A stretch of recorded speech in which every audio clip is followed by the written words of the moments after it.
नमस्कार, मी हेमंत देसाई. मॅक्स महाराष्ट्रामध्ये आपलं मनापासून स्वागत. ठाकरे सरकारला 2 वर्ष पूर्ण होत आहेत. आता त्या निमित्ताने समारंभ होतील, सोहळे होतील, वेगवेगळ्या चॅनेल्सवरनं कार्यक्रम होतील, लेख येतील आणि आपल्यालाही गेल्या 2 वर्षांचा आढावा घ्यायचा आहे. ठाकरे सरकार येईल महाराष्ट्रामध्ये. काँग्रेस, राष्ट्रवादी आणि शिवसेना हे पक्ष एकत्र येतील. हे कोणालाही कुणी स्वप्नही तसं बघितलेलं नव्हतं.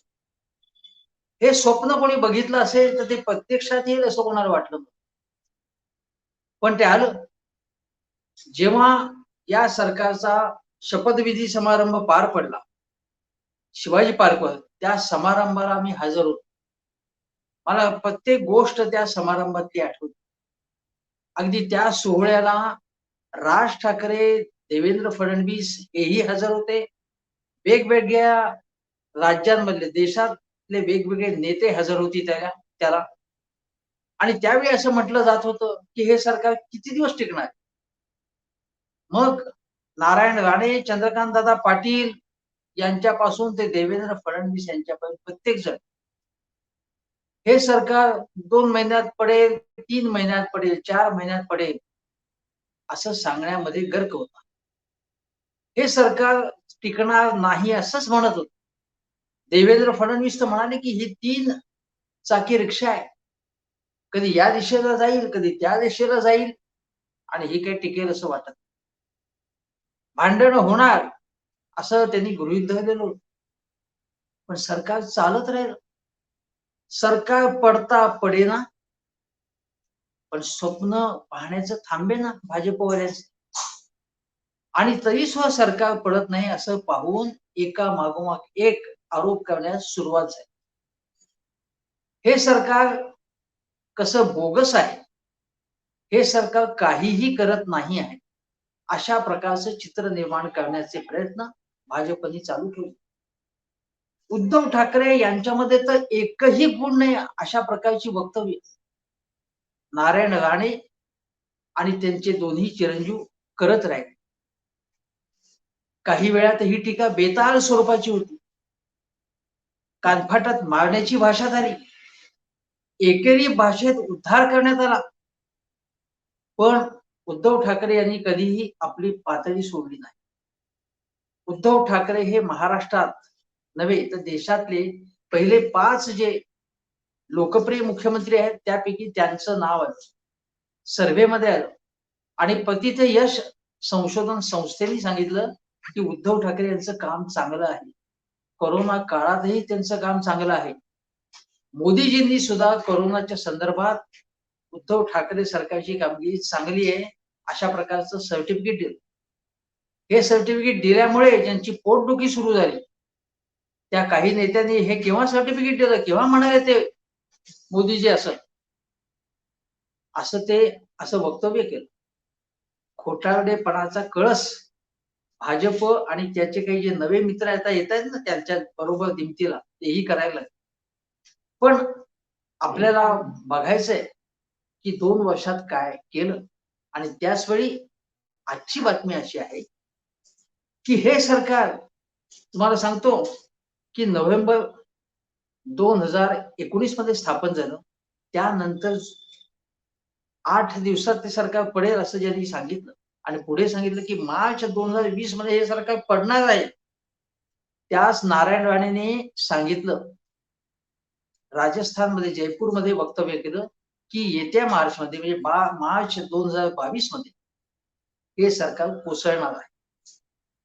ज्या भाषेमध्ये ज्या पद्धतीने त्यांनी वक्तव्य केलं ही खरोखरी कमाल आहे की महाराष्ट्राचे माजी मुख्यमंत्री आणि एक केंद्रीय मंत्री ज्या थाटात ज्या भाषेमध्ये असं वक्तव्य करतो ते बघून चकित व्हायला. केंद्रीय मंत्री आहेत आपल्या देशाचे. त्यांची भाषा, त्यांचा थाट, त्यांची देहबोली बघून आश्चर्य वाटतं, अक्षरशः धक्का बसतो. पण या धक्का बसण्याची सुद्धा आपल्याला सवय झालेली आहे. मार्च मध्ये हे सरकार कोसळणार असतं ते म्हणतात. यापूर्वीच्या मार्च 2022 मध्ये जेव्हा पत्रकार त्यांना भेटतील तेव्हा त्यांनी विचारायला पाहिजे की 2 वर्षापूर्वी तुम्ही म्हणाला होतात ना सरकार पडणार, ते पडलं नाही. याच्याबद्दल तुम्हाला काय वाटतंय? पण पत्रकार असं विचारणार नाही. कारण पत्रकार काही नेत्यांना घाबरतात प्रश्न विचारायला. पण पत्रकारांनी विचारायला पाहिजे असे प्रश्न, पण ते विचारत नाही, सोडून देतात. पण नारायण राणे असं म्हणाले, त्यानंतर देवेंद्र फडणवीस माजी मुख्यमंत्री आणि विरोधी पक्षनेते त्यांनी हे या विधानाला छेद देणारं विधान वक्तव्य केलं.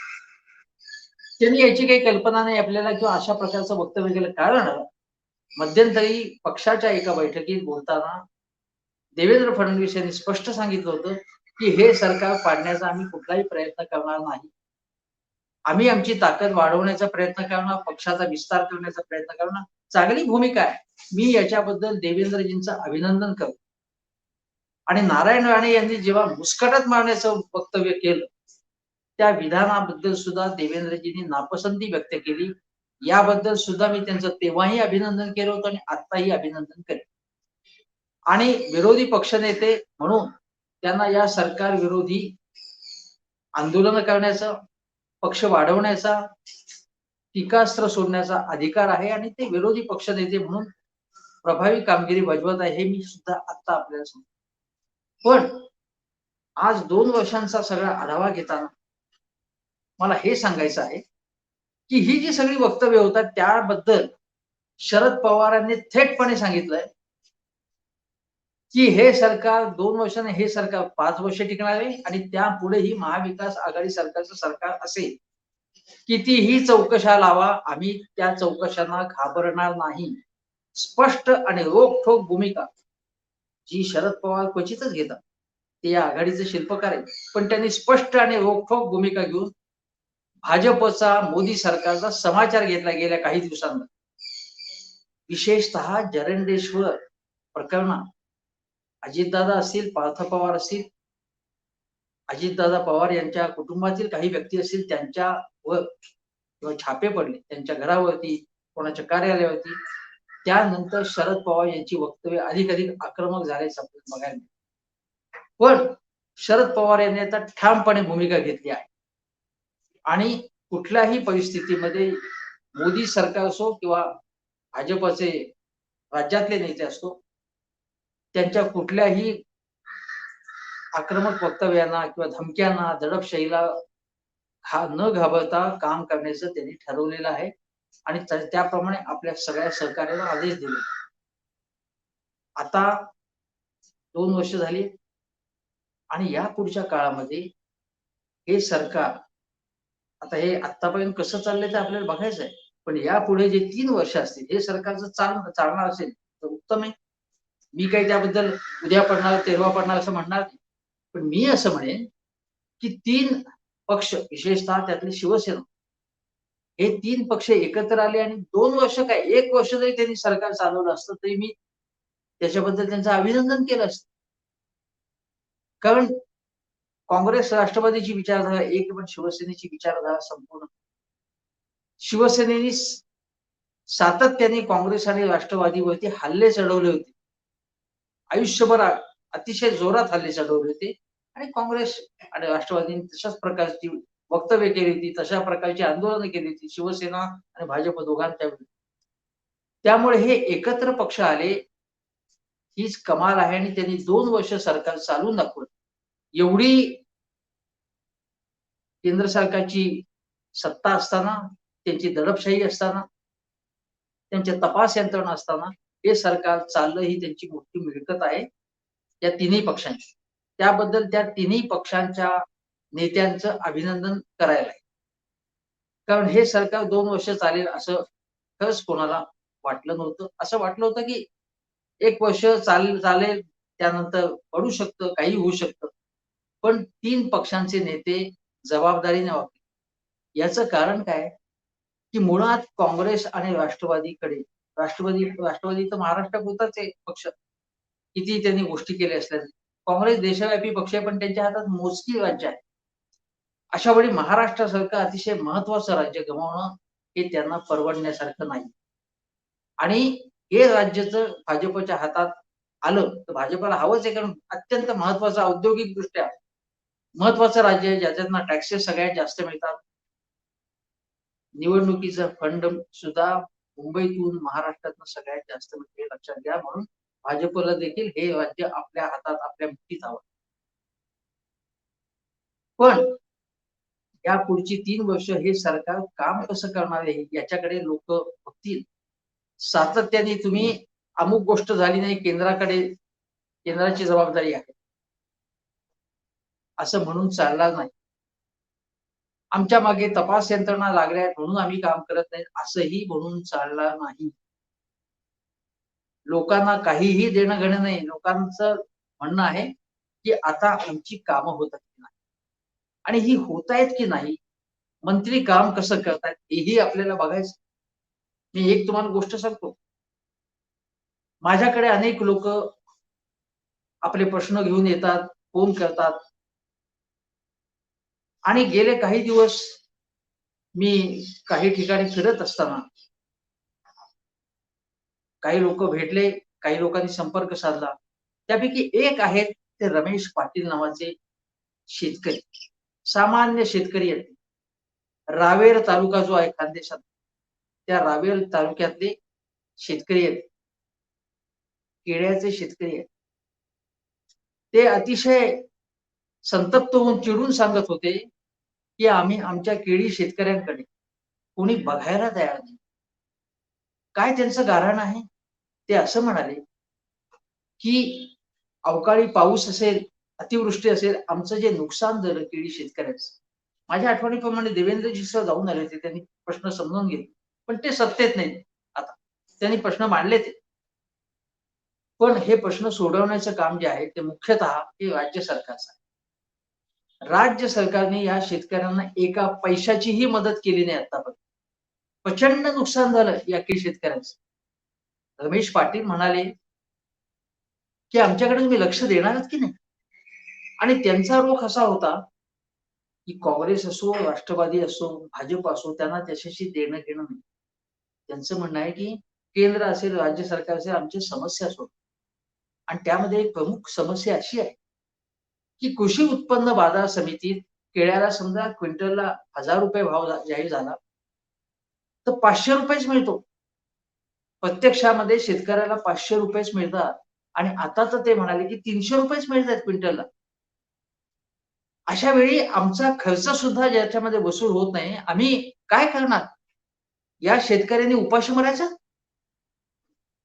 केळ्याचे शेतकरी जे आपले आहेत ना, रावेरचे रमेश पाटील यांचं हे दुःख समजावून घेणार की नाही कोणी? आणि केवळ हे रमेश पाटील नाही, असे असंख्य शेतकरी केवळ केळ्याचे नाही. वेगवेगळ्या पिकं घेणारे शेतकरी त्यांचेही प्रश्न आहेत. मी एक तुम्हाला सांगतो, की नियमितरित्या जे कर्ज फेडतात, अशा शेतकऱ्यांना सुद्धा मदत जाहीर केली जाईल ₹50,000 पर्यंत. असं महाविकास आघाडी सरकारने सांगितलं होतं. पण त्याप्रमाणे घडलं नाही. आणि ते घडायला पाहिजे, तशी मदत त्यांना मिळायला पाहिजे असं कोणी सांगितलंय? शरद पवार म्हणाले होते अलीकडच्या काळात. आणि ते त्यांनी असं आश्वासन दिलेलं होतं असं म्हटलं, की या सरकारने आश्वासन दिलं होतं, की नियमित कर्ज जे फेडतील त्यांनाही मदत केली जाईल. पण ती मदत अद्याप मिळालेली नाही हे शरद पवारांनी सांगितलंय लक्षात घेतलं. या शेतकऱ्यांनी प्रामाणिकपणे पैसे भरले. काही शेतकरी असंख्य शेतकरी जे अडचणीत आले होते, ते अप्रामाणिक आहेत असं मला बिलकुल म्हणायचं. त्यांचंही नुकसान झालं. त्यांना मदत मिळाली ₹19,000 ची मदत ही सरकारने जे आश्वासन दिलं होतं त्याप्रमाणे ते आश्वासनाची बऱ्यापैकी पूर्ती. पण नियमित कर्जफेड करणाऱ्या शेतकऱ्यांचं काय? त्यांना जे आश्वासन दिलं होतं ते पूर्ण केलं पाहिजे असं माझं मत आहे. त्याचप्रमाणे मी असं सांगेन, की ताजा प्रश्न जो एसटी कामगारांचा आहे. एसटी कामगारांना ची मागणी काय होती? की आमचा एसटी म्हणजे परिवहन मंडळ जे एसटी कॉर्पोरेशन आहे, ती सरकारमध्ये विलीन करा. ही मागणी योग्य नाही असं मी स्पष्टपणे ताबडतोब लिहिलेलं होतं आणि अनेक जबाबदार नेत्यांनी, सामाजिक क्षेत्रातल्या नेत्यांनी त्याला सहमती दर्शवली. एसटी कामगारांच्या आत्महत्या अतिशय दुर्दैवी आहे. त्यांच्या कुटुंबाचे हाल जे चालले आहेत, त्यांना मिळणारी सेवा हे सगळे प्रश्न महत्वाचे आहेत. आणि याबाबत आंदोलन होण्यापूर्वीच परिवहन मंत्र्यांनी लक्ष घातलं असतं किंवा सरकारने लक्ष घातलं असतं ते बरं झालं असतं असं माझं म्हणणं. आता सरकारने पुढचं पाऊल टाकलं आणि सांगितलं की या एसटी कामगारांच्या बऱ्याचशा मागण्या आम्ही मान्य करतो आणि त्यांना पगारवाढ, वेतनवाढ त्यांनी दिलेली आहे. लक्षणीय स्वरूपात वेतनवाढ दिलेली आहे. तसा शब्द दिलेला आहे. त्यांच्या बऱ्याच मागण्या मान्य झालेल्या आहेत. फक्त न्यायालयाच्या किंवा समितीच्या कक्षेत असलेला जो कॉर्पोरेशन शासनामध्ये विलीन करण्याचा जो प्रश्न आहे, त्याबाबत शब्द दिलेला नाही आणि स्पष्टपणे अनिल परिवहन मंत्र्यांनी सांगितलं. हे आंदोलन सुरू झाल्यानंतर ते आंदोलन मिटावं म्हणून किंवा कर्मचाऱ्यांच्या नेत्यांशी बोलणी झाल्यानंतर एकीकडे कर्मचाऱ्यांना सांगायचं की कामावरती आता परत या आणि नाही आलात तर तुमच्यावरती कारवाई केली जाईल हे सांगणं आणि त्याच वेळी त्यांना कळकळीचं आवाहन करणं. अनिल परब यांची ही कामगिरी गेल्या काही दिवसातली चांगली कामगिरी आहे. ते अतिशय जबाबदारीने बोलत आहेत, जबाबदारीने वक्तव्य करत आहेत परिवहन मंत्री. पण त्यांनी यापूर्वी हालचाल करायला पाहिजे ही त्यांची घोडचूक होती. एसटी कामगारांचा आक्रोश बघून, एसटी स्टँड्स मधली सगळी अवस्था बघून किंवा परिवहन मंडळाला कशाप्रकारे तोट्यातून फायद्यात आणता येईल याचा आंदोलन व्हायला लागलं का तुम्हाला की त्यानंतर तुम्ही इतर राज्यांचा अभ्यास करताय, एक समिती नेमणार, तज्ञांची समिती नेमणार, त्यांचा चर्चा करणार, हे अगोदर करायला पाहिजे. ती त्यांची चूक झाली असं मी स्पष्टपणे इथे नमूद करतो.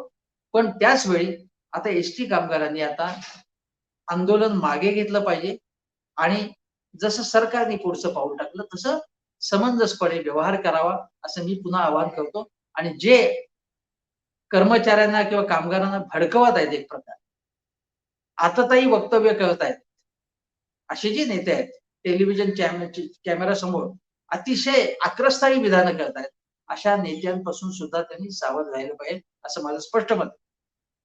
आणि अनिल परबांचा हा जो विषय आहे तो झाला. पण दुसरी गोष्ट आहे की या सरकारमधल्या मी चांगल्या आणि वाईट दोन्ही गोष्टी सांगतो. जसं अनिल परबांचे गुणदोष दोन्ही सांगितले. पण या सरकारमधले जे मंत्री आहेत, ज्यांनी चांगलं काम केलं आतापर्यंत, त्यामधले एक मंत्री आहेत म्हणजे महसूल मंत्री बाळासाहेब थोरात, काँग्रेसचे माजी प्रदेशाध्यक्ष, काँग्रेसचे विधिमंडळातले नेते आणि अतिशय नेमस्त स्वरूपाचे नेते आहेत ते. कुठेही आतताईपणा करत नाहीत. पण इथे त्यांचं कौतुक करण्याचं कारण म्हणजे एक तर ज्या भागातून ते येतात त्या संगमनेर तालुका मोठा तालुका आहे आणि नगर जिल्ह्यात जे संगमनेर जवळ निळवंडे धरण आहे, ज्याचं काम अनेक वर्ष चालू आहे, पण त्या कामाला गती देणं. धरण झालेलं आहे पण कालव्यांची कामं, बोगद्यांची कामं यासाठी जास्त जेसीबी लावणं आणि या सगळ्या संगमनेर तालुक्याला आणि आसपासच्या सगळ्या परिसराला पाण्यामुळे त्यामध्ये भर यावा, त्या सगळ्या भागाला समृद्धी मिळावी यासाठी आटोकाट प्रयत्न ते करत आहेत. आणि त्याबद्दल हे जे काम ते करत आहेत आणि हे काम जेव्हा पूर्ण होईल तेव्हा आयुष्यातला सगळ्यात माझा मोठा आनंद असेल असं बाळासाहेब म्हणाले. चांगली गोष्ट आहे, चांगली भावना आहे त्यांची, चांगले प्रयत्न करतायत आणि त्या दिशेने प्रयत्न चालू आहेत, अतिशय जोरात प्रयत्न चालू आहेत, त्याबद्दल त्यांचं अभिनंदन करायला आहे. आणि त्याच वेळी मी सांगतो महसूल खात्यात त्यांनी काही महत्वाच्या सुधारणा केल्या, मी केवळ त्यांच्या तोंडून ऐकलेली. या सुधारणा मी अन्य प्रत्यक्ष ज्यांचा याच्याशी संबंध येतो असे शेतकरी असतील आणि शेतकऱ्या आणि जमिनीच्या मध्ये सिव्हिल सूट्स हँडल करणारे, हाताळणारे जे वकील आहेत त्यांच्याकडनं जो ऐकलंय, सगळे प्रश्न सुटलेत असं नाही. पण मी तुम्हाला सांगतो काय त्यांनी महत्वाचे निर्णय घेतले. अलीकडे त्यांनी नाशिकमध्ये कलेक्टरशी एक मीटिंग घेतली आणि त्यामध्ये त्यांनी सांगितलं की त्यांनी जिल्हाधिकाऱ्यांना महत्वाच्या सूचना केल्या. एक तर तुम्हाला सांगतो की 7-12 शेतकऱ्यांना देणं, 7-12 मिळणं हे फार कठीण काम आहे. ते सगळं ऑनलाईन प्रक्रिया त्यांनी केली हे तर त्यांनी आपल्याला माहितीच आहे. त्या सुधारणा झालेल्या आहेत, घोषणा नाहीत नुसतं. पण बाळासाहेब काय म्हणाले सामान्य जनता, शेतकरी व शेतमजूर यांचे प्रश्न त्वरित निकाली काढण्यासाठी महाराजस्व अभियान जे राबवतोय ते विस्तारित स्वरूपात राबवणार, म्हणजे अधिक ते विस्तारणार. त्यामध्ये शेतकऱ्यांना, सर्व शेतकऱ्यांना 7/12 घरी नेऊन देणे, त्यावेळेचे जे फेरफार असतात ते निकाली काढण्यासाठी निश्चित कालमर्यादा. फेरफाराचं काम हे सुद्धा खूप डोकेदुखीचं काम असतं, त्यासाठी खेटे मारावे लागतात. पण त्यासाठी निश्चित कालमर्यादा आणि फेरफार अदालतीचे आयोजन, भूसंपादनाची गाव पातळीवर कमी जास्त पत्रके अद्ययावत करणे, बिगर शेती प्रकरणे गतीने मार्गी लावणे, पाणंद शिवार रस्ते मोकळे करणे, गाव तेथे स्मशानभूमी, दफनभूमीसाठी सुविधा उपलब्ध करून देणे, लोकसेवा हक्क अधिनियमाची प्रभावी अंमलबजावणी, निस्तार पत्रकाच्या नोंदी अद्ययावत करणे आणि पीक पाहणी प्रकल्पाची प्रभावी अंमलबजावणी, या 8 महत्वाच्या बाबींसंबंधी त्यांनी कलेक्टर्सना सूचना दिलेल्या आहेत आणि त्या दिशेने वाटचाल सुरू आहे. जमिनीच्या नोंदी, जमिनीची प्रकरणं हा शेतकऱ्यांच्या दृष्टीने आयुष्यातला अतिशय महत्वाचा. आणि माझी तक्रार एवढीच आहे की महसूल खात्यांनी एवढं चांगलं काम जर करताय ते लोकांपर्यंत पोहोचवायला पाहिजे ना. डॉक्टर मनमोहन सिंग काय म्हणाले होते की आम्ही अनेक चांगली कामं केली, पण आम्ही कमी कशात पडलो, कम्युनिकेशन मध्ये कमी पडलो. काँग्रेस असेल, राष्ट्रवादी असेल, शिवसेना असेल, हे कम्युनिकेशन मध्ये कमी पडलं. लोकांशी जे झालंय ते सुद्धा सांगण्यामध्ये कमी पडलं. या उलट भाजप एवढंच काम जरी केलं तरी ढोल वाजवण्यामध्ये ते अतिशय हुशार लोक आहेत, हे आपण लक्षात घेतलं. आता आणखीन एक मी तुम्हाला सांगतो, आणखीन काही जे मंत्री आहेत आणि त्यांनी काय काय काम केलं. उपमुख्यमंत्री अजितदादा पवार. अजितदादा पवारांचं जे गेल्या वर्षीचं बजेट होतं ते सगळ्यात महत्वाचं बजेट होतं, कारण ते पूर्ण वर्षासाठी होतं. आधी नोव्हेंबरमध्ये ते आलेले होते, पण गेल्या वर्षीच्या बजेटमध्ये त्यांनी अनेक महत्वाच्या गोष्टी केल्या. म्हणजे शेतकऱ्यांच्या कर्जमाफी असतील, व्याजमाफी, त्या संबंधित गोष्टी केल्याच, पण त्यांनी अनेक ऐतिहासिक स्मारक असतील यांच्यासाठी तरतुदी केल्या, मेडिकल कॉलेजसाठी तरतुदी केल्या. आणि त्या बजेटबद्दल तुम्ही बघितलं असेल, मी बजेटबद्दल सविस्तर सांगणार नाही, पण बजेटचं अधिवेशन सुद्धा चांगल्या प्रकारे हँडल केलं आणि बजेट संबंधी चर्चा सरकारच्या बाजूने कशी वळेल, विरोधी पक्षांची कोंडी कशी होईल, त्यांना जास्त बोलायला सवड न मिळता आपलं बोलणं कसं आपण मांडू, त्यांच्या प्रश्नांना उत्तर देणं, प्रभावीपणे उत्तर देणं, सुधीर भाऊंच्याही मुनगंटीवारांच्याही युक्तिवादाला ठोस उत्तर देणं, या गोष्टी अजितदादांना केल्या आणि संपूर्ण अधिवेशनामध्ये, बजेट अधिवेशनामध्ये त्यांनी आपला प्रभाव दाखवला. एक तुम्हाला सांगतो की अजितदादा पवार हे अतिशय काम करणारे नेते. सकाळी 7 वाजल्यापासून त्यांचं काम सुरू होतं ते रात्री 12 वाजेपर्यंत काम चालू असतं. त्यांनी बाकी काय गोष्टी केल्यात हे इथे बोलायचं नाही आपल्याला, चर्चा नाही. पण जे काम त्यांच्याकडे, अर्थ खातं त्यांच्याकडे आहे. त्यामुळे आमदारांची कामं जी आहेत आणि विशेषतः राष्ट्रवादीच्या आमदारांची पटापट ते करतात, फायली पटापट क्लिअर करतात. ते अतिशय कार्यक्षम मंत्री आहेत आणि त्यांचं खाजगी कौतुक भाजपचे नेते स्वागत. अजितदादा आपल्या अर्थ खात्याच्या माध्यमातून पक्ष कसं वाढवतायत, यामुळे भाजपवाले सुद्धा हादरलेले असतात काही बाबतीत.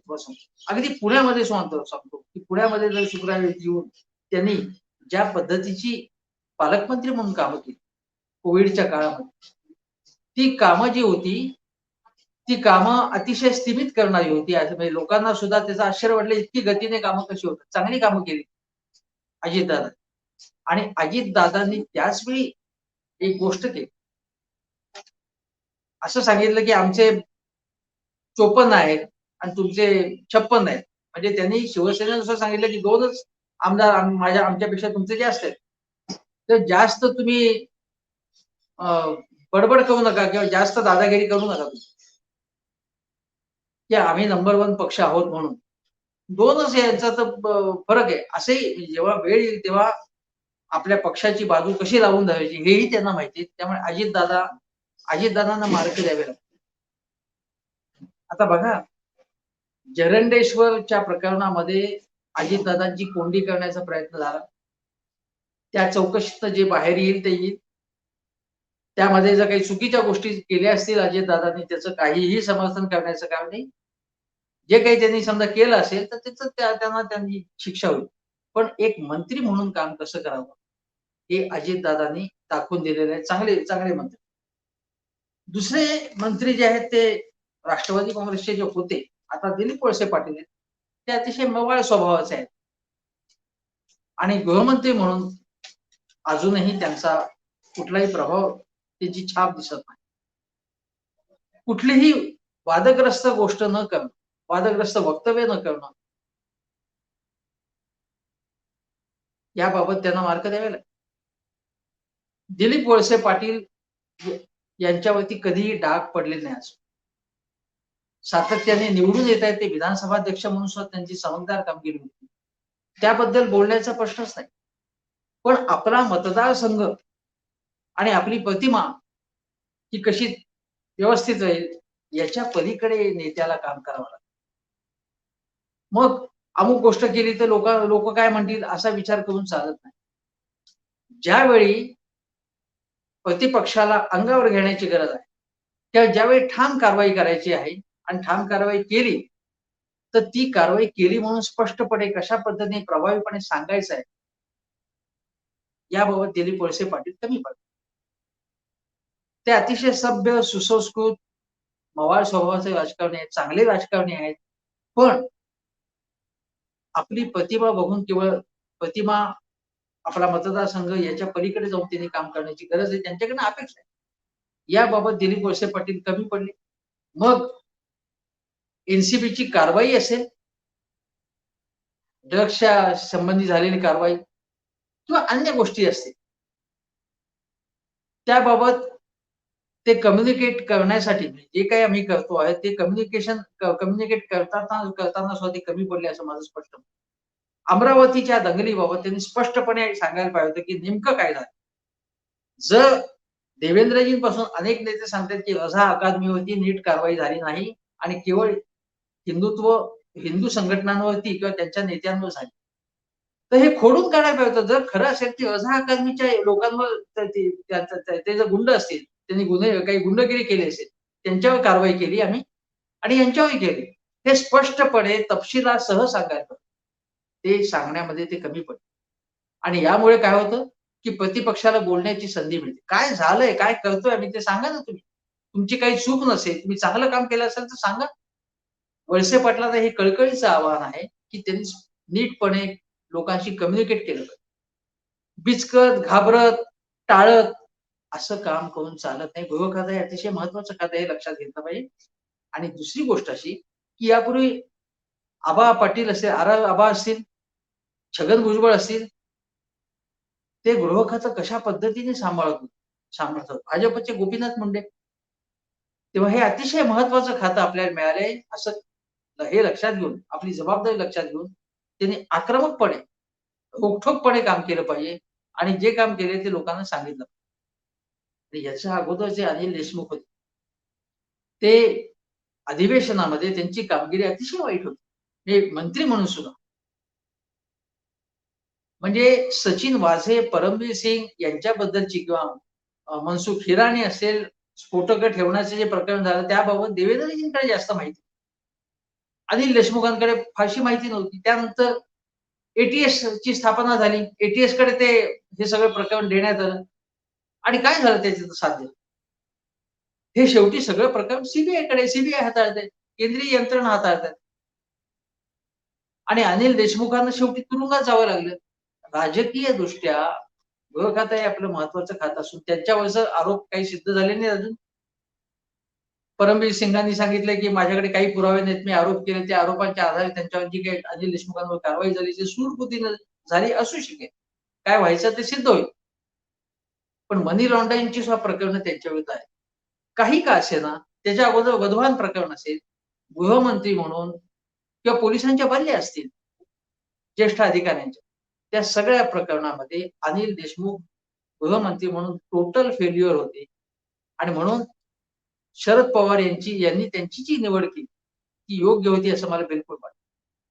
जयंत पाटील यांच्याकडे जलसंपदा खाता आहे. ते कॉम्पिटंट मंत्री आहेत, ते चांगलं काम करतायत. नंतर जितेंद्र आव्हाड यांच्याकडे गृहनिर्माण खातं आहे आणि त्यांनी त्याच्यामध्ये बीडीडी चाळींचा विकास असेल किंवा काही मुंबईमध्ये टाटा कॅन्सरच्या याच्यामध्ये जे उपचार घेण्यासाठी जे येतात लोक, त्यांच्यासाठी राहण्याची व्यवस्था असेल किंवा निर्णय प्रक्रिया झपाट्याने व्हावी, एसआरआय बाबत व्हावी किंवा म्हाडाचे प्रकल्पांबाबत व्हावी, यासाठी अनेक पावलं टाकली. पण त्याच वेळी या खात्याबद्दल त्यामध्ये ज्या काही गोष्टी घडत आहेत त्याच्याकडे काही पुरावे पण त्यांच्या मी अनेक गोष्टी ऐकल्या की त्यामुळे या खात्यात काही गोष्टी चाललेल्या आहेत त्याबाबत प्रश्न आहेत आणि काही वादग्रस्त गोष्टी त्या खात्यामध्ये होता कामा नयेत याकडे डोळ्यात तेल घालून आव्हाड यांना लक्ष घालावं लागेल. आव्हाड आता गप्प आहे सध्या काही दिवस. आव्हाडांसारखा आक्रमक मंत्री गप्प कसा आहे असा लोकांना प्रश्न पडतो. नवाब मलिक दुसरे. नवाब मलिक यांनी अतिशय चांगल्या पद्धतीने एनसीबी वरती किंवा समीर वानखेडे संबंधी जरी त्यांना न्यायालयाने सांगितलं असेल की पुराव्याशिवाय किंवा बोलण्याबाबत त्यांना काही तारतम्य बाळगायला सांगितलं असेल, न्यायालयाने त्यांना समजही दिली असेल, पण राजकीय नेता म्हणून त्यांनी न घाबरता ज्या पद्धतीने कामगिरी केली आहे त्यामुळे भारतीय जनता पक्ष बचावात्मक पवित्र्यात गेला. पण त्याच वेळी मला आणखीन एक गोष्ट सांगायला लागेल की जे रोजगार निर्मिती आहे, रोजगार निर्मितीचं काम जे आहे त्या कामामध्ये म्हणजे विशेषतः बघा, महास्वयं वेब पोर्टल आहे, म्हणजे त्यांच्याकडे कौशल्य खातं सुद्धा, अल्पसंख्याक खात्याचे मंत्री आहेत. पण त्याच वेळी नवाब मलिक यांच्याकडे ज्या कामगिरीकडे लोकांचं लक्ष लागत नाही ते मला सांगितलं. महास्वयं वेब पोर्टल आहे. ऑनलाईन रोजगार मेळावे होत असतात आणि त्या माध्यमातून हे लोकांचा कौशल्य विकास आणि रोजगार देणं याबाबत जानेवारी ते जून 2021 हे चालू वर्षात कॅलेंडर इयर मध्ये पहिल्या 6 महिन्यातच 78,000 लोकांना नोकऱ्या मिळाल्या. चांगली गोष्ट आहे. आणि कोरोनाच्या काळामध्ये 1.5 लाख कोटी जशी गुंतवणूक आली, म्हणजे जशी सुभाष देसाई उद्योगमंत्री शिवसेनेचे 1.5 लाख कोटी रुपये गुंतवणूक आली. देशी विदेशी गुंतवणूक आकर्षित झाली महाराष्ट्रात आणि त्यापैकी 70% उद्योगांना जमिनी देण्यात आल्या. म्हणजे नुसते करार झाले असं नाही, जमिनी देण्यात आल्या आणि पुढचं काम सुरू. हे सुभाष देसाईंचं याबाबत अभिनंदन करावं लागेल. आणि हे 78,000 नोकऱ्या आणि गेल्या वर्षी माझ्या आठवणीप्रमाणे त्याच्या अगोदरच्या वर्षात म्हणजे जसं 78,000 या 6 महिन्यात आहे, तसं गेल्या वर्षी म्हणजे 2020 मध्ये जवळ-जवळ 2 लाख लोकांना रोजगार मिळवून दिला नवाब मलिक यांच्या खात्याच्या माध्यमातून, सरकारच्या माध्यमातून. हे अतिशय अभिनंदनीय आहे असं माझं स्पष्ट मत. आता दुसरी गोष्ट आहे ती एक सांगायची आहे की काही चांगल्या गोष्टी मी सांगितल्या आणि काही वादग्रस्त गोष्टी सुद्धा सांगितल्या आणि सांगणार की या सगळ्या मंत्रिमंडळामध्ये काही मंत्री जसे अनिल देशमुखांसारखे वादग्रस्त ठरले, तसं संजय राठोड यांना राजीनामा द्यावा लागला वनमंत्री म्हणून. पूजा चव्हाणचं जे प्रकरण होतं त्या प्रकरणात त्यांना राजीनामा द्यावा लागला आणि संजय राठोड यांच्या बद्दल कोणालाही सहानुभूती नाही. अजून काही सिद्ध झालं नाही, सगळे क्लीन चिट मिळाले, मला परत मंत्रिमंडळात यावं असं त्यांनी कितीही म्हटलं तरी त्यांना मंत्रिमंडळात घेण्याचं कारण नाही. धनंजय मुंडे जे सामाजिक न्याय मंत्री आहेत त्यांच्या सुद्धा व्यक्तिगत जीवनाबद्दल जे आरोप झाले त्यानंतर ते बचावात्मक पवित्र्यात गेले आणि सामाजिक न्यायासारखं महत्वाचं खातं असून आणि धनंजय मुंडे नेते म्हणून अतिशय चांगले आक्रमक आहेत, विधान परिषदेतले नेते म्हणून ते अतिशय प्रसिद्ध होते. पण तुमचा एकूण व्यवहार कसा आहे याच्याकडे सुद्धा लोक बघत असतात. त्यांच्या सुद्धा एकूण व्यवहारामुळे सरकारची चिथू झाली अनेक वेळा. सरकारवर चिखलफेक करण्याची विरोधकांना संधी मिळाली. त्यामुळे कुठल्याही नेत्यांनी सार्वजनिक आणि व्यक्तिगत दोन्ही जीवन आपलं आहे ते कशा प्रकारे ठेवायला पाहिजे, व्यवहार कसा करायला पाहिजे हे लक्षात घेतलं पाहिजे. पण धनंजय मुंडे यांच्याबाबत सुद्धा प्रश्नचिन्ह निर्माण झालं आणि ते राष्ट्रवादीचे मध्ये हे आपण लक्षात. आणि असे अनेक पद्धती समजा एकनाथ शिंदे एकनाथ शिंदे हे शिवसेने मोठे नेते नेते म्हणून ते मोठे आहेत आणि ठाणे पट्टा जो आहे आणि त्यांच्याकडे जो सगळा पट्टा आहे ज्याचं ते नेतृत्व करतात. इथल्या स्थानिक स्वराज्य संस्थांच्या निवडणुका असतात त्यात एक नेते म्हणून ते सातत्याने यश मिळवून देत आहेत. शिवसेनेचा ताकदीचा नेता आहे. समृद्धी महामार्गाची कामं ते हाती घेत आहेत पटपट पटपट. पण याच्यामध्ये त्यांच्याकडे जी काही खाती आहेत, नगर विकास खातं आहे किंवा आणखीन काही खाते आहेत, त्यामध्ये ठळकपणे काही सुधारणा करतायत. काही क्रांतिकारी निर्णय घेत आहेत असं काही दिसत नाही. घेतले असते तर त्यांनी सांगायला पाहिजे. या मंत्रिमंडळातले काँग्रेसचे बाळासाहेब थोरात मी सांगितलं तुम्हाला. आणखीन काही नेत्यांबद्दल सांगितलं. शिवसेनेच्या नेत्यांबद्दल सांगितलं. शिवसेनेचे कृषी दादा भुसे आहेत. त्यांनी काय सांगितलं होतं? बांधावर जाऊन शेतकऱ्यांना मी मदत केली. केली का मदत त्यांनी? केली नाही. दादा भुसे यांची कामगिरी आहे ती सुद्धा फारशी समाधानकारक बिलकुल नाही. आता हे सगळं आपण बघितलं आपण यामध्ये अनेक खाते म्हणजे गृह खातं बघितलं, अर्थ खातं बघितलं, महसूल खातं बघितलं. मुख्यमंत्र्यांच्या कामगिरीचा आपण उहापोह केला. यामध्ये यामध्ये नाना पटोलेंचं एक नाव घ्यायला लागेल की जे विधानसभा अध्यक्ष होते. सरकारशी संबंध नाही त्यांचा. आता लोक सांगतात की त्यांना मंत्रिपद हवंय. पण त्या नाना पटोलेंनी विधानसभा अध्यक्ष म्हणून चांगलं काम केलं. पण त्याच वेळी त्यांनी अशी इच्छा व्यक्त केली की मला आता प्रदेशाध्यक्ष व्हायचे. त्यासाठी प्रयत्न केले. ते झाले काँग्रेसचे प्रदेशाध्यक्ष. आणि स्वबळावरतीच काँग्रेस वाढवणार, स्वबळावरती निवडणुका लढवणार असं त्यांनी सांगितलं आणि त्याप्रमाणे ते करतात. त्याबद्दल प्रश्न विचारण्याचं काही कारण. पण नाना पटोलेंनी आपलेच एक मंत्री नितीन राऊत यांच्याबद्दल म्हणजे महाजनको असेल किंवा काही खाणी असतील, त्या खनिकर्म महामंडळ असेल त्या संदर्भात काही प्रश्न विचारायला सुरुवात केली आणि आपल्याच मंत्र्याला एक प्रकारे अडचणीत आणलं. आणि जर नानांना मंत्री व्हायचं होतं, तर विधानसभा अध्यक्षपद त्यांनी का स्वीकारलं मला माहिती. हा एक प्रश्न आहे. पण नानांनी आपल्याच मंत्र्याला अडचणीत आणलं. ज्या पद्धतीने मी दादांबद्दल, अजितदादांबद्दल सांगेन, की त्यांनी मध्ये काय म्हणाले ते, की राजू शेट्टींचं नाव 12 आमदारांचे जे राज्यपालांकडे गेले त्या यादीमध्ये राजू शेट्टींचं नाव आहे. अजून काही राज्यपालांनी नावांना यादीला मंजुरी दिलीच नाहीये आणि ते देतील असंही वाटत नाही. पण दादा काय म्हणाले, की अरुण जेटलींचा म्हणे पराभव झाला लोकसभा निवडणुकीमध्ये, पण त्यांना राज्यसभा मिळाली, मग ते मंत्री झाले. आणि असं करता येतं का? असं होऊ शकतं का? कुठल्या नियमांच्या आधारे असं होऊ शकतं? याचा आम्ही अभ्यास करतो. याचा अर्थ असा की राजू शेट्टींच्या बद्दल त्यांनी एक प्रकारे अप्रत्यक्षपणे नाराजी व्यक्त केली, की आम्ही त्यांचं नाव जे यादीत आहे ते आम्हाला काढायचं आहे. अशा प्रकारचे संकेत त्याच्यातनं मिळाले आणि अशा बातम्या आल्या. त्यानंतर शरद पवारांना खुलासा करावा. म्हणजे राजू शेट्टी त्याच्यातनं दुखावले गेले आणि राजू शेट्टी तर आता या सरकारच्या विरोधी त्यांच्या पद्धतीने जोरदार लढाई लढत आहेत ते. पण या सगळ्या याच्यातनं आता आपण जर बघितलं तर काय लक्षात येतं, की 2 वर्षात काय? 2 वर्षामध्ये अनिल देशमुख, परमबीर सिंग, सुशांत राजपूत, दिशा सालियन, अद्वय नाईक, संजय राठोड, एनसीबी, आर्यन खान या सगळ्या प्रकरणावरनं सातत्याने गदारोळ होऊन लोक म्हणत होते, की हेच चाललंय का महाराष्ट्रामध्ये? सगळ्या देशामध्ये हेडलाईन्स कशाच्या होत्या? याच सगळ्या प्रकरणाच्या होत्या. कारण ही सगळी खळबळजनक प्रकरणं होती.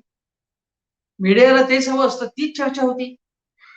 ज्या महाराष्ट्राची चर्चा एकीकडे रोजगार हमी योजना असेल, कृषी औद्योगिक विकास असेल, सामाजिक न्याय असेल, महिलांना वेगवेगळ्या महिलांसाठी योजना आखणं असेल, महिलांसाठी स्वतंत्र धोरण आखणं असेल, असे अनेक निर्णय ज्या महाराष्ट्रामध्ये झाले, पथदर्शी प्रकल्प महाराष्ट्रात झाले, विकासाच्या योजना झाल्या. फक्त मी लोकशाही आघाडी सरकार म्हणत नाही किंवा काँग्रेस सरकार म्हणत नाही. देवेंद्रजींच्या काळात सुद्धा काही गोष्टी झाल्या. समृद्धी महामार्ग प्रकल्प लॉन्च झाला. मुंबईमध्ये अनेक विकासाची कामं झाली आणि त्यावेळी अशी त्यांच्या सरकारच्या विरुद्ध अनेक आरोप होते. पण त्या सरकारची इमेज काय झाली, की विकासाची कामं करताय हे सरकार. हे झपाट्याने काम करते, वेगाने काम करते. असं सरकार. या सरकारची प्रतिमा तशी झाली का? तर झाली नाही. सर्वे त्याचा उल्लेखही मी केला. पण विरोधी पक्ष या सरकारला कोंडीत पकडण्यामध्ये, अगदी जम्बो सेंटरमध्ये सुद्धा भ्रष्टाचार कसा झाला, असे आरोप झाले बीकेसीच्या, किंवा कोविडसाठी जो निधी गोळा करण्यात आला मुख्यमंत्र्यांच्या मार्फत 650 कोटी, त्याच्यातला खर्चच झाला नाही पुरेसा, अशीही टीका झाली. मग या सरकारची प्रतिमा आहे जी आहे, ते हे कसं बसं चाललेलं सरकार आहे. हे सरकार वसुली सरकार आहे. साखर तुम्हाला राम कदम बघा कसे म्हणतात. सकाळ झाली की ते पहिलं महावसुली सरकार आहे हे असं म्हणतात आणि नंतर सगळे वाक्य सुरू होतात. हा प्रचार करण्यामध्ये, प्रभावी प्रचार करण्यात या सरकारची इमेज पूर्णपणे महावसुली सरकार अशी ठळक करण्यामध्ये भाजपला यश आले. हे सरकार महावसुली करण्याबाबत कुठलीही गोष्ट सिद्ध झालेली नाहीये. सचिन वाझे म्हणतात, परमबीर म्हणतात म्हणून हे लोक पैसे खात आहेत. हे सिद्ध झालेलं नाही काही, सिद्ध व्हायचंय अजून. पण इमेज तशी तयार झालेली आहे. ज्या पद्धतीने मनमोहन सिंग सरकारवरती हल्लाबोल चालला होता आणि मनमोहन सिंग सरकार भ्रष्ट आहे हे दाखवून देण्यामध्ये ऑपोजिशन, विरोधी पक्ष यशस्वी झाले. प्रत्यक्षात 2G काहीही सिद्ध झालं नाही. जे 2G झालं होतं ते, त्याच्या अगोदर बोफोर्स काहीही सिद्ध होऊ शकलं नाही, पण इमेज निर्माण करण्यामध्ये ते यशस्वी. या बाबतीत मी असं म्हणेन की त्याचा महाराष्ट्रामध्ये तशीच पुनरावृत्ती होईल. आणि म्हणून आता महाराष्ट्र सरकारला हे दाखवायला लागेल की जीएसटी बाबत सरकार अन्याय करते, अनेक बाबतीत सरकार, केंद्र सरकार अन्याय करते हे खरंय. पण आता तुम्हाला सातत्याने बोटं दाखवून चालणार नाही. आता तुम्हाला काम करायचं. आम्ही जिवंत आहोत, हीच आमची कामगिरी आहे, हीच आमची मर्दुमकी आहे असं म्हणून चालणार. आम्ही काय केलं आहे 2 वर्षामध्ये, त्याचा ताळेबंद लोकांपुढे प्रभावीपणे सादर करायला लागेल. अतिशय प्रतिकूल काळामध्ये आम्ही कसं काम केलं हे दाखवायला लागेल आणि त्याच वेळी उर्वरित 3 वर्षामध्ये आमचा रोड मॅप काय, आम्हाला काय करायचंय. केवळ सरकार चालवायचं ही कर्तबगारी नाही. महाराष्ट्राचा विकास कसा आम्ही करणार. विकास म्हणजे केवळ विकास दर वाढ नाही.